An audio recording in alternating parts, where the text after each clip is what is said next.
Okay, good morning and welcome to the fourth plenary session. My name is Gustav Lindstrom. I'm the director of the EUISS, an EU agency, and I'm very happy to welcome you to this session entitled Implementing the EU's Non-Proliferation and Disarmament Agenda. Now, we touched a bit on this topic in the first session, so it's very nice to come back to it here at the end. And we have three speakers. We have Jacek, Bylica, who has been already quite active, the Special Envoy for Disarmament and Non-Proliferation within the EEAS. We will also hear from Ms. Leena Pylvanainen, who is the Director of Arms Control within the Finnish MFA. And we will also hear from Ms. Susanne Baumann, who is the Federal Government Commissioner for Disarmament and Arms Control, as well as Director General for International Order, the United Nations, and Arms Control within the German Federal Foreign Office. Now, as was the case for the other sessions, there were guiding questions for this session. I will just read one or two to remind the audience. Can the EU replace the US and Russia in their non-proliferation and arms control leading role? What initiatives is the EU taking to strengthen global non-proliferation and arms control? Should the EU promote the cause of multilateral arms control and disarmament in the context of its partnership with the US? Now, the speakers will have complete freedom in their remarks. We do have quite limited time, so if the messages can be somewhat telegraphic. Until when? We have technically until 1. Okay, just do it in 15 minutes. So we have until 1:15. But I would like to make sure that given the expertise here in the room, that there's a good opportunity for exchange, for questions and comments, just as has been the case for the previous sessions. So with that, Jacek, the floor is yours, please.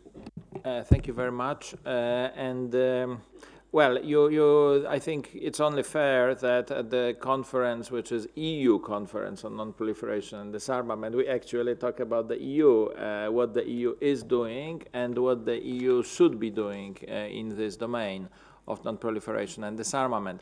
You alluded, Gustav, to yesterday's session where indeed we heard what is the Russian hope for what the EU would be doing, and it is, I must say, was rather crude simply to criticize the US. So this is the Russian vision of what the EU should be doing.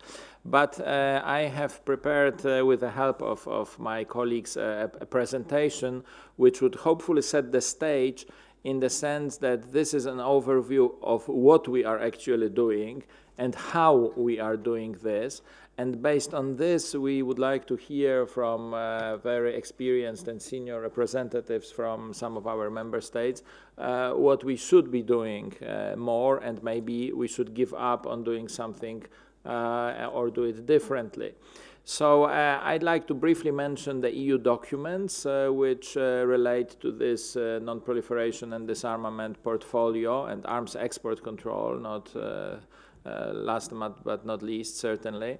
Mention the institutions which are involved in this, dwell a bit on the tools and instruments which are available to us. I believe this is very important. Give a couple of examples, mention how we contribute to the UNSG's agenda, and be quite open with what are our major challenges in this work. When it comes to documents, we are guided by the EU Global Strategy, which in 2016 replaced the European Security Strategy from 2003. However, there are also sectoral strategies, strategy against WMD proliferation from 2003, and strategy against small arms and light weapons, which was actually completely changed recently, and a new one adopted in 2018. It is now called the EU Strategy Against Illicit Firearms, Small Arms, Light Weapons, and their ammunition. We have a common position on arms exports, which is periodically reviewed, and one such review has just been finalized. And there is relevant language in some of other sectoral strategies on counter-terrorism, for example, or in the CBRN action plan. The list of key threats, I actually believe, has not changed that much since the first EU security strategy was adopted. The so-called Solana Strategy was, it was sometimes called, as you know. There was Robert Cooper was instrumental in drafting this document back in 2003. And the 5 key threats, terrorism, proliferation, regional conflicts, failed states, and organized crime, remain the same. Maybe the order or the priority changes among them. But what is worth understanding, and I believe this was a huge contribution of the 2003 strategy, is the interrelationship between them, the links, how, for example, regional conflicts lead to failed states, and failed states enable the thriving of organized crime, terrorism, proliferation. I mean, the linkages, the interrelationships are in this field, I believe, extremely important, and it's enough to look at some cases like Libya, like Iraq, to understand that we are dealing here with very interconnected phenomena. The global strategy was elaborated under the HRVP Mogherini and presented in June 2016, and it also provided for a certain revision of sectoral strategies. It was clear, comparing it to the 2003 security strategy, that terrorism became a much more prominent threat than it used to be. It was no longer the 5 key threats, but terrorism was put as the major one. However, it was very much drafted and put in very positive spirit of shared interest, of peace and security, prosperity, democracy, and something which we returned to very often, and it was already mentioned, Gustav, in the first session, the rules-based global order, which with multilateralism as key principle and United Nations at its core.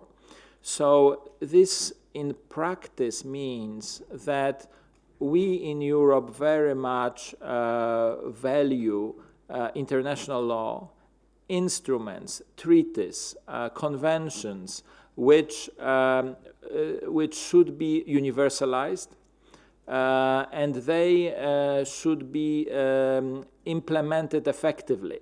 So this point about effective multilateralism is actually our guiding principle in working in the disarmament, non-proliferation, and arms trade domain. We take the existing instruments like the Arms Trade Treaty, where we actually participate actively in their creation, like was the case with the Arms Trade Treaty. I admit this was my first task when I was recruited for this job in 2013, to participate and represent the EU in the final negotiating conference for an Arms Trade Treaty. And then we try, first of all, see whether all of our member states are on board with this. This is obviously an important internal work. And once they are, and it might take some time, I mentioned the Ottawa Convention, which did take some time for all member states to accede to, and I was actually instrumental in doing this in one of EU member states. Then we go out and try to promote this treaty. So universalization and effective implementation are the two aims of our activities, both in nuclear, chemical, and arms trade domain. We work with different institutions in the European Union. Obviously, the External Action Service is key. It's the equivalent of the Foreign Ministry, although it was not allowed to be called this way.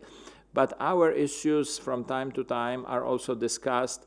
They are regularly discussed in the specialized working groups like CONOP, COARM, and I hope you have met the chairwoman of these two groups during our sessions. the conference, but also from time to time we go to the level of the EU ambassadors, the Political and Security Committee, the ministers in the Foreign Affairs Council, and exceptionally on some topics like Iran, for example, the European Council is involved. We work very closely with different services of the European Commission, which is, the EU institution in terms of the budget and personnel, and with different directorates general, such as DEFCO for development cooperation, or energy for nuclear issues. We work through the network of EU delegations, and probably the most important for us are the multilateral ones in New York, Geneva, and Vienna, and a very small but very dedicated team in EEAS is currently called SecDefPol 4, which means Security and Defense Policy Division 4. Just recently it was called SecPol 1. So, previously it was K1, the designation changes, but the scope does not. I actually requested counseling for the team while we were downgraded from 1 to 4 in the restructuring, but it doesn't mean that the work has become less important. What tools we have in our disposal? So I mentioned what are the documents, the positions, where are our positions and policies enshrined, and what are these positions in the documents. But how do we do this? We still believe in the power of the word, statements, public declarations, what the EU stands for, what the EU condemns. I believe it is important. And on average, we do around 160 different EU statements on disarmament, non-proliferation, on export control issues a year. About half of them are drafted and delivered in Vienna because of the IAEA, because of the various export control regimes. In second place is Geneva, the Conference on Disarmament, and in third place, New York. But obviously, there are also statements issued by the High Representative. There are statements issued by the spokesperson here in Brussels. We conduct diplomatic démarches. I'll come back to them. We conduct political dialogues with countries as diverse as Brazil or Pakistan. We have so-called non-proliferation clauses in partnership and cooperation agreements. Every time a country negotiates a partnership and cooperation agreement with the EU, which is essentially about things like trade, investment, tariffs, and so on, a non-proliferation clause is an essential part of this agreement, meaning that it needs to be there, and its violation puts the entire agreement in question. So also our team is responsible for negotiating of these causes. We have a number of financial instruments at our disposal. I'll dwell upon them also. Sanctions are also a tool of EU policy, but I'd like to stress that this is a tool, meaning that sanctions is not a punitive measure, but a diplomatic tool which is used in order to get the recipient or the target country to the negotiating table to change its behavior. And sanctions, as you know, for example, have played an important role in the negotiations and the agreement of JCPOA. And obviously, our preference is for negotiations, for diplomatic solutions. The démarches is something which occupies a lot of time because these, apart from the statements, which are public, and I believe each of them has a role, both the public statement that, for example, EU condemns the usage of chemical weapons and wants to bring perpetrators into justice. We also conduct discrete diplomatic démarches. It's a traditional diplomatic tool now used by the EU more and more, as you can see.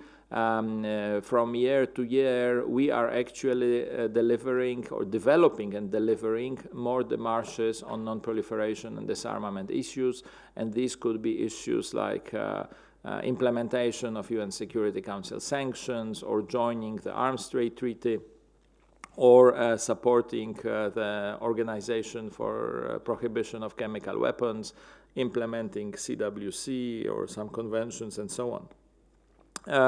As you see, the numbers is growing. This year we covered 130 countries, but obviously there is an overlap because on some subjects the same countries were approached. So it means that it's 6 topics multiplied by the number of countries.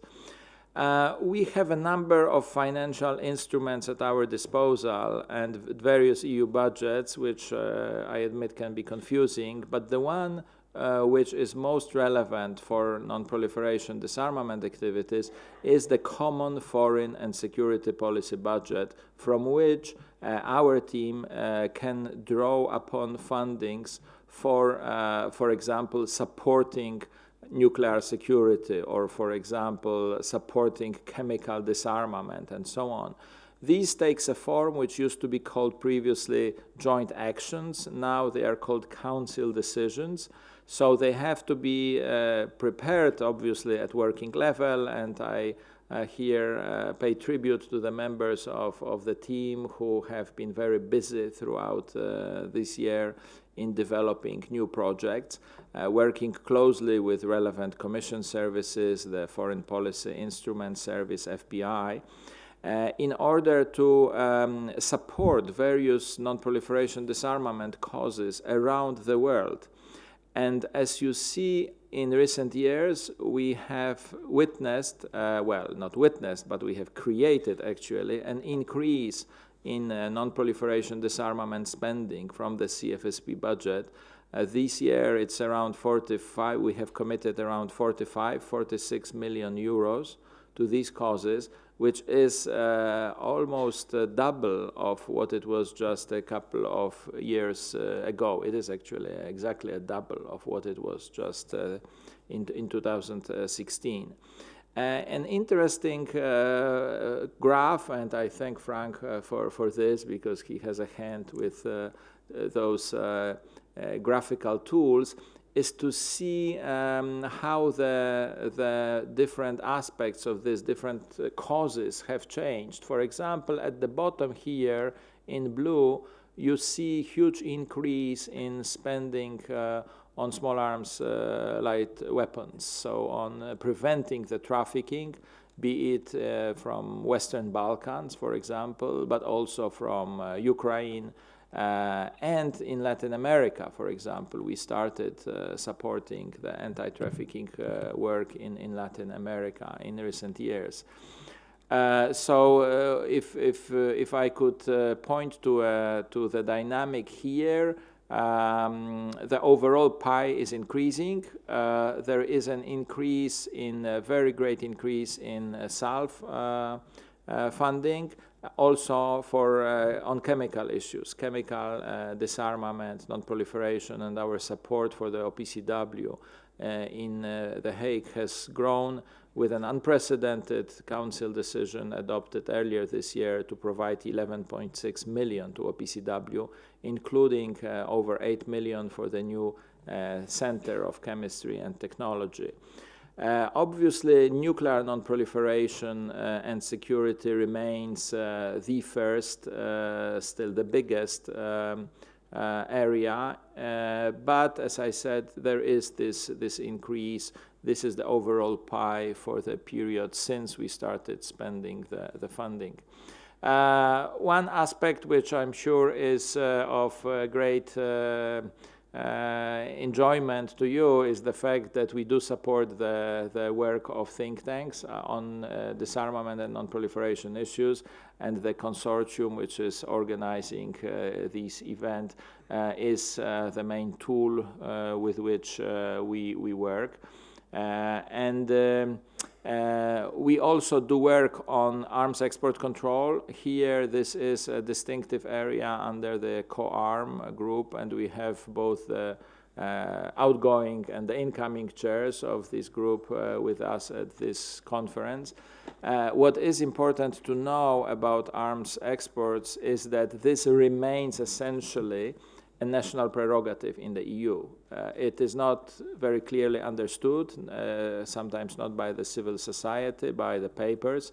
From time to time we see demands on the High Representative to, for example, stop export of arms to the Middle East or things like this. This is not legally possible. We have a common position which aims of convergence and we have common criteria, but the work is being done and the decision taken by member states. We, however, in the EU put a huge stress on transparency, and just recently a report on exports from the EU in 2018 has been approved and published and is available on the website. So we have credible data from all EU member states about the exports. The common criteria, the 8 common criteria, are being implemented by member states, even though in the COARM there is an exchange of information on this, and we have created an electronic database for member states. This is an example of how we work with a particular event. So we prepare a council decision to support it financially, for example. We prepare council conclusions which have EU positions embodied. We do demarches to encourage participation. We submit working papers, statements, organize side events. And hopefully, we hope that EU priorities are reflected in the outcome document. So be it the review conference, which just was described here by Ambassador Bratskar, or the review conference of the POA on small arms light weapons, which is the example given here, or the review conference next year of the NPT. This is more or less the scheme of our involvement as the EU on this. Yesterday, the High Representative for Disarmament Affairs mentioned that EU has become the largest supporter of UN Secretary General's agenda for disarmament, and this is a list of actions, currently 10, for which EU declared its support. Most recently, just this week, we have agreed to support nuclear disarmament verification, readiness to investigate alleged use of biological weapons, ensuring financial stability of treaty support mechanisms, and increased engagement with regional organizations. And obviously, the gender aspect is very important in EU's policies. This is my final slide, and this is, I hope, the opening for the other panelists. What are the challenges which we are facing? Clearly, multilateralism is being undermined, and from more direction than one currently. And multilateralism is the key, as I mentioned, flag under which the EU wants to do these activities. There is clearly a worsening security environment, and people are taking different lessons from this. Whether this shouldn't mean, for some, they say, well, this is not the time to think about arms control, this is not the time to think about disarmament. In a worsening security environment, you prioritize armaments. Well, is this so? I mean, it really isn't also arms control and non-proliferation a security policy tool which can be used. Obviously, we work on basis of unity, of common EU positions, and I would not be hiding from you that maintaining this unity, especially on nuclear issues, is a major challenge for us in the External Action Service. I mentioned various instruments we are using, and obviously maintaining cohesion among them is a challenge. We need to be sure that what we do continues to be relevant, and in any bureaucracy, as you can imagine, there is an element of sort of automaticity and doing the same things every year and sort of flying on autopilot, even though the weather has changed and, maybe our destination should also change, but, things fly on. And we would like to work as closely as possible with different partners from around the world, and this is one of the challenges, the deepening of partnership. So sorry I took more than the allotted time probably, but I felt I needed to do this. Thank you very much. Thank you, Jacek. It is okay, because not only did you go through a very, very detailed overview of what the EU is doing and how it is doing so, which is the aim of this session, but it was also interesting that you ended up with a description of some of the challenges, which I hope will spur some of the questions and comments. And if I may, I would even add to that list, even though it's subsumed under one of your points, the developments in technology and how those developments will also have implications for the work of the EU in this important field. With this now, I hand over to Leena. You've been very busy as a Finnish diplomat with the presidency. So done a lot of different activities, but it would be fantastic to hear now from you regarding your thoughts on this topic. So the floor is yours. Thank you very much, Gustav, and thank you very much for the organizers for the invitation to be a part of this very distinguished panel indeed. For my part, I will try to be brief. I will look at our topic from 3 different angles and try to answer 3 questions. What needs to be done? What is the EU already doing? And what could we do more or better? Firstly, what needs to be done? I think in many ways it was already quite well put by Jacek. The key task in the current situation, I think we can all agree, is to uphold universal norms and to strengthen the international arms control architecture. And for that, 3 things are needed: preventing impunity, promoting the practical implementation on the ground, and ensuring the independence and the integrity of treaty organizations, which we know is under increasing attack at the moment, the OPCW being a case in point. This overarching aim is not an aim in itself, of course, but a tool to achieve a very concrete purpose: to advance peace, security, and development globally for all. Secondly, what is the EU already doing? We had an extensive presentation by Jacek. I will not repeat any of it, simply would like to highlight a few aspects of our work. Number 1, the EU is a major champion of multilateralism and of the rules-based order of which the arms control architecture is a key part. And it is quite clear why we are doing that, why we are a major champion. It is because the EU itself can be said to be the most advanced multilateral project in history. And as a group of small and medium-sized countries, we have an enormous stake in a world with strong multilateral institutions. That is, as Jacek said, the very foundation of the work we are doing, also in arms control. Number 2, our concrete collective investment, financial and political, in this system, I would argue, is beyond compare. And if that sounds like an exaggeration, I would like you to, for just a moment, imagine the current multilateral system without the EU. I think the void would be acutely felt. Given the size and the impact of our investment, I actually sometimes feel that we in the EU and as the EU are far too modest and too shy about our role in the world. Yesterday, High Representative Nakamitsu called the EU an indispensable partner for the United Nations. And without any false modesty, I would like to agree.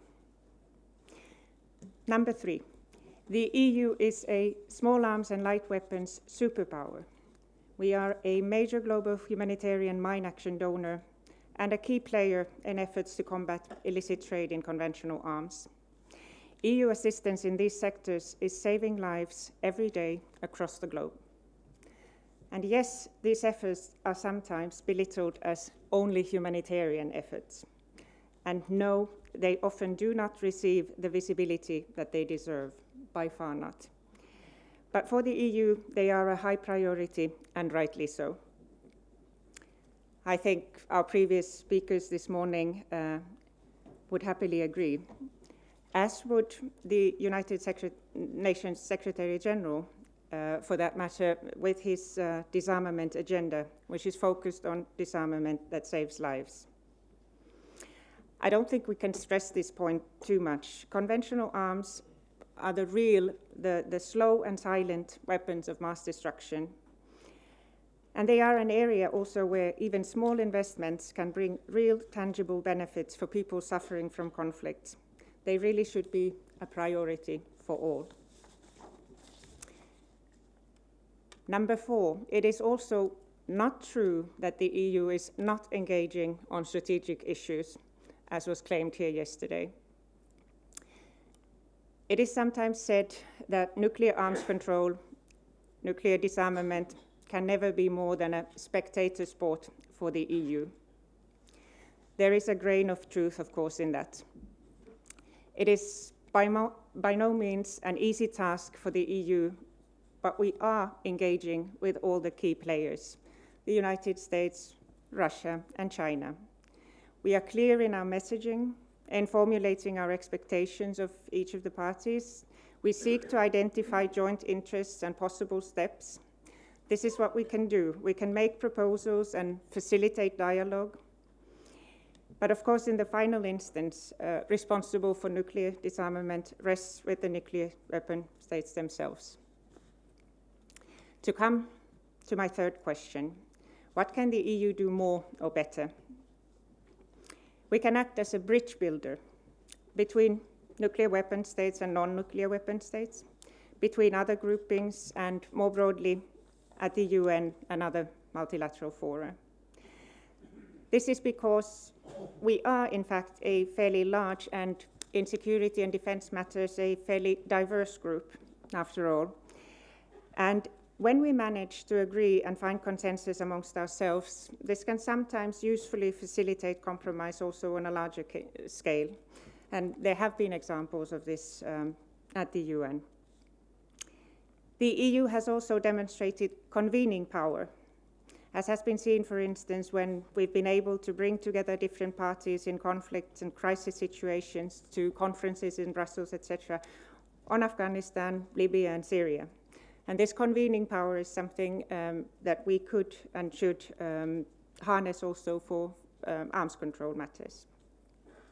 The EU also has a very broad network of partnerships. We work together with states, regional organizations, non-state actors, civil society, think tanks, academia, and with businesses and the private sector. And this last aspect, I think, was mentioned many times over in the discussions yesterday, the importance of networking and multi-stakeholder work with businesses and the private sector, especially as regards new technology. We, I think, are quite well placed to be doing that as well. The EU, of course, is a gender champion par excellence, and this is another one of our strengths. We've also, as the EU, come a long way in developing an integrated approach in our external relations, synchronizing security and development policies for maximum effect, very similar to the approach that the UN Secretary General is taking in his Disarmament Agenda. And last, but perhaps most importantly, the EU as a union has a uniquely broad toolbox at its disposal, ranging from economic to political to financial to security and defense measures. And we should make full use of it also in our work. So based on these strengths, I see potential for more EU activity, especially in fields related to new technologies. The EU has, I would argue, the technological cutting edge and the moral compass that is needed to take the lead in global efforts to address the challenges related to new technologies, such as lethal autonomous weapons, space, and cyber. We have useful experience that we can share on agreeing complex legislation, balancing seemingly contradictory business and human rights interests, such as the EU data protection legislation. We have, I would argue again, the potential to become the standard setter for ethical guidance on artificial intelligence, just as we have been for data protection with the GDPR. On lethal autonomous weapon systems, the EU's balanced approach, which takes into account both benefits and risks of new technologies, can be particularly helpful. I see Susanne nodding. Finally, it is possible for us to exploit this potential and to do more and better only if we, number one, stay united and true to our values. Number two, coordinate our actions more closely. And number three, are not too shy, but act boldly for what we know to be right. Thank you. Thank you, Leena. You very much complimented Jacek's presentation. And I think it's worth noting that both of you were very clear on the guiding principle of multilateralism for the EU. And of course, this is critical right now, given the fact that it's under, I wouldn't say threat, but there's a lot of discussions about the value of that model from different corners. And for that reason, it is very important then for the EU to really push forward with it, especially as we approach the NPT RevCon next April, which we already discussed, but I'm sure will also probably come up in the Q&A session. I hand over the floor immediately to Susanne to hear from your perspective as well on some of the things that the EU is doing and maybe should keep doing, or some of the challenges that it faces. So the floor is yours.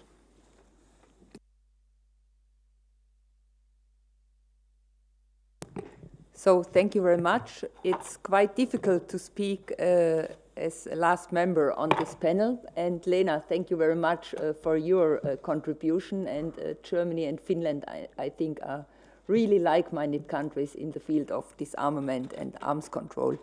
So when we would like to define the priorities of EU's activities in the field of disarmament and arms control, I think it's of utmost importance,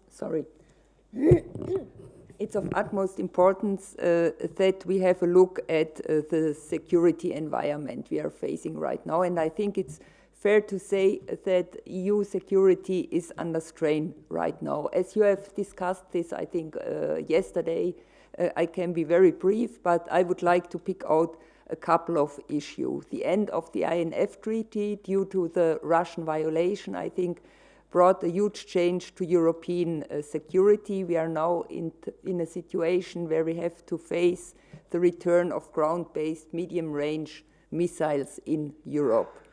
Salisbury, that was the use of chemical weapons on European soil. I think also this was a changing moment for our security. And the various terrorist attacks which have happened, unfortunately, in Europe, show the deadly threat of small and light weapons if they are spreading freely. So they are really the weapon of choice for terrorism attacks.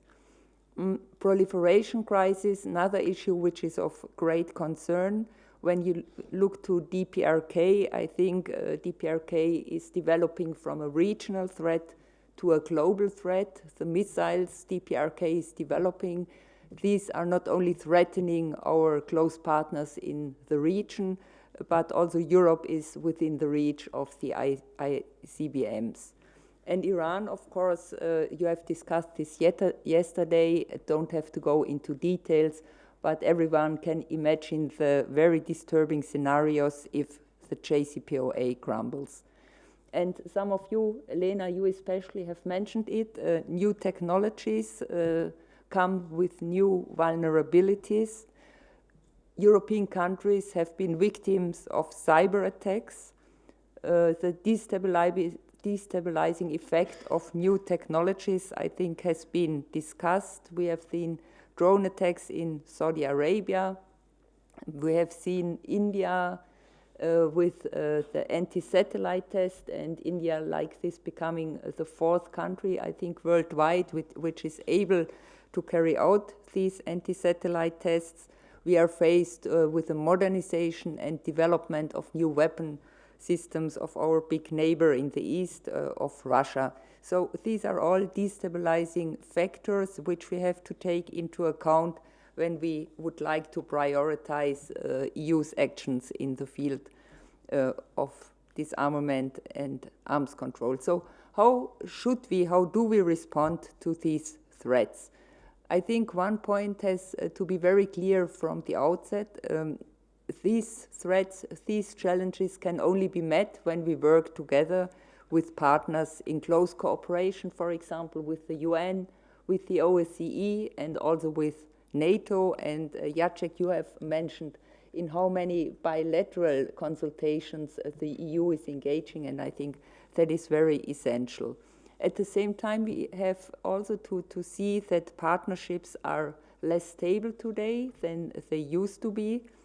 And as a consequence, the EU must strengthen its own resilience, its self-reliance, and I also have to say this, and perhaps that's a little bit self-critical, the EU also has to take the initiative on many issues. Multilateralism and autonomy, in our view, these are that is no antagonism. You can't make a choice, but you have to work on both issues, on strengthening the multilateral system and on strengthening autonomy. Leena, also you have mentioned that there was some criticism yesterday on the role of the EU. So some might say the EU is just a declaration machine with money. I think we have to be very clear that is not true, and that is not enough. But one can also see this in a positive way as a starting point. Because let us not forget, forging a common position always means 28 states with different views are putting their political weight together. And that's something which is very important. And we have seen that EU statements can make a difference. The EU position on the INF, I think, was something which was realized, and I hope it will also work in support of the New START Treaty. And money, of course, means enabling policy. One example, and Jacek, you have mentioned it, EU is enabling the MPT chair to conduct in an unprecedented way outreach activities, and like this is able to strengthen the collective ownership ahead of the MPT RevCon, very important. So what is the EU already good at? In general, the EU is a very important actor when the common interest of member states is clear and when EU assets can be mobilized. Broad outreach, financial resources, legal regulations, all this has already been mentioned. ATT is a very successful example. Small arms and light weapons with huge financial support of the EU is another very good example. The protection of the norm of chemical weapons, of the non-use of chemical weapons, I think is also very important. Defending OPCW against attempts to undermine the organization. The CW sanctions regime, which we have put in place in a rather short time, is another example of very effective EU policy. And sanctions, I think you mentioned it as an important instrument. Yes, we have to underline that sanctions can really make a difference. It was the case in connection with the JCPOA. And right now on DPRK, I think the effective implementation also of EU sanctions is essential to uphold the pressure on the country. And when we look to cyber attacks, also the horizontal cyber sanctions regime can make a difference, being part of the wider EU toolbox on cyber issues. Where should the EU still raise its profile? I think in general, we can say that due to the security environment, the EU must become even more strategic, more proactive and more united actor in arms control, disarmament and non-proliferation. Issues the EU, in our view, should concentrate on, Leena, you mentioned it, new technologies. I think that's absolutely a priority for the EU because of all the reasons you have mentioned and which I will not repeat right now. But it's a strategic opportunity to tackle the risks of new tech, but also to work on the advantages of new tech. And looking a little bit in the second half of 2020, when Germany is taking over the EU presidency, we very much have the wish and to make this as one of our priorities, repeating, for example, conference we have organized on new tech in March this year, and to work on further progress on this. A second issue which we consider as very important is space, because the EU has a paramount interest in preserving peaceful, sustainable use of outer space. We have to work on this matter very urgently. Nuclear, I think that's always a little bit difficult for the EU, given the very diverse views around the table. Nevertheless, we were able to work on common positions, on statements on nuclear issues, and I think to lay the groundwork for further nuclear disarmament, the EU is the right actor. Risk reduction or working on nuclear disarmament verifications are two fields I would like to point out.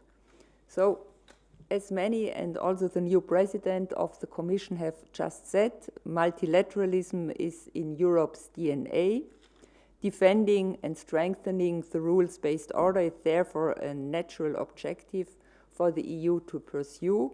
But on the other hand, we also have to say security and defense, perhaps not so much in the DNA of Europe, has to be strengthened, has to be developed.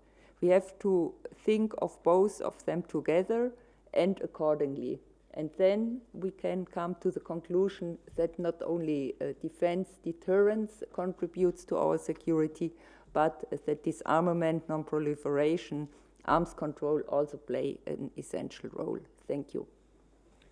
Thank you very much, Susanne, for that very specific overview. And I think it's interesting to note that all three speakers made a point at some point during their interventions of the importance of the EU to take initiative, to be proactive in support of multilateralism, but also in other areas. And I think it's very interesting also that you made the point that pursuing a strategic autonomy, the thinking on this concept in different domain areas, is consistent with the multilateral approach, because sometimes I think that message is lost on some people.